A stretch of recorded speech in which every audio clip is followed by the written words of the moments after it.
Selamat pagi Bapak dan Ibu, para devosan kerahiman ilahi. Bacaan hari ini dari buku harian Santa Faustina, nomor 472 sampai dengan 473. Pada hari berikutnya, dalam misa kudus, sebelum pengangkatan hosti dalam doa syukur agung, roh ini mulai melakukan kata-kata ini. Kudus, kudus, kudus. Suaranya seperti suara 1000 makhluk. Sama sekali mustahil untuk merumuskannya dengan kata-kata. Tiba-tiba rohku berpadu dengan Allah. Dan pada saat itu juga aku melihat keagungan dan kekudusan Allah yang tak terselami. Dan pada saat yang sama, aku menyadari kehampaan diriku sendiri. Lebih jelas daripada kapanpun sebelumnya, aku mengenal ketiga pribadi ilahi, Bapa, Putra, dan Roh Kudus. Tetapi keberadaan mereka, sifat mereka, dan keagungan mereka adalah satu. Jiwaku bersatu dengan ketiga pribadi ini. Tetapi aku tidak tahu bagaimana mengungkapkannya dengan kata-kata. Namun jiwaku memahaminya dengan baik.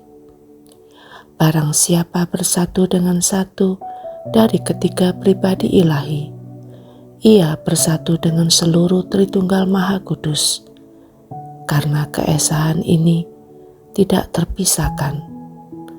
Penglihatan ini, atau lebih tepat, pemahaman ini memenuhi jiwaku dengan kebahagiaan yang tak terbayangkan, sebab Allah sedemikian besar.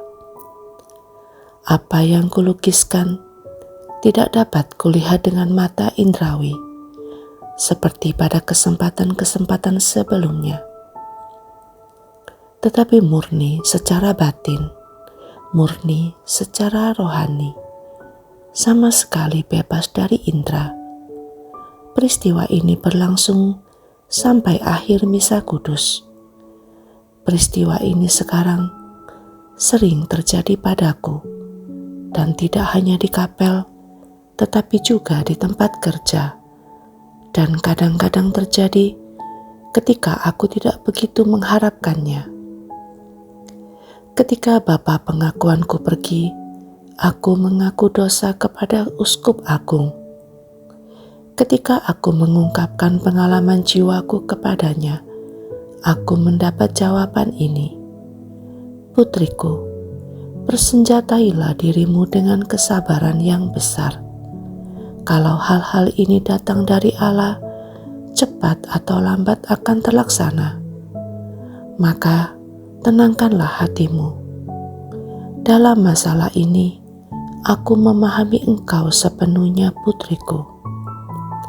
Dan sekarang, mengenai gagasanmu untuk meninggalkan kongregasi dan mendirikan suatu kongregasi lain, jangan menuruti gagasan-gagasan seperti itu, karena ini sudah bisa menjadi suatu godaan batin yang serius.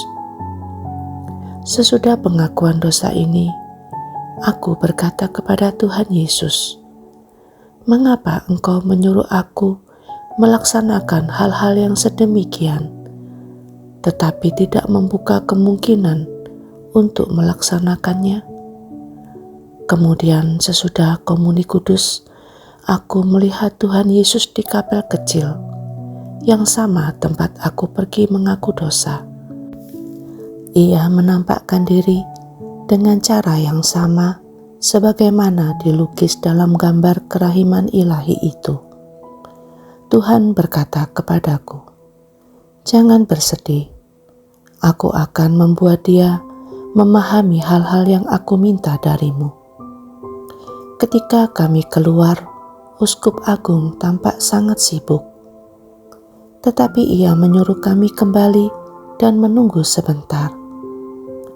Ketika kami masuk ke kapel lagi, aku mendengar suara ini dalam jiwaku.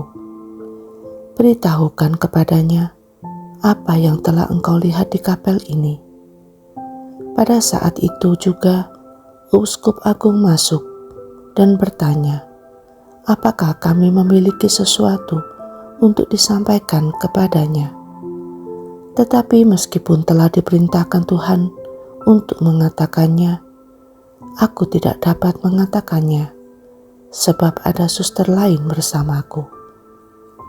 Satu nasihat lagi aku terima dari pengakuan dosa itu. Memperoleh kerahiman bagi dunia adalah gagasan yang besar dan indah. Banyaklah berdoa, suster. Mohonlah kerahiman bagi para pendosa. Tetapi lakukanlah itu dalam biaramu sendiri. Yesus, Engkau andalanku.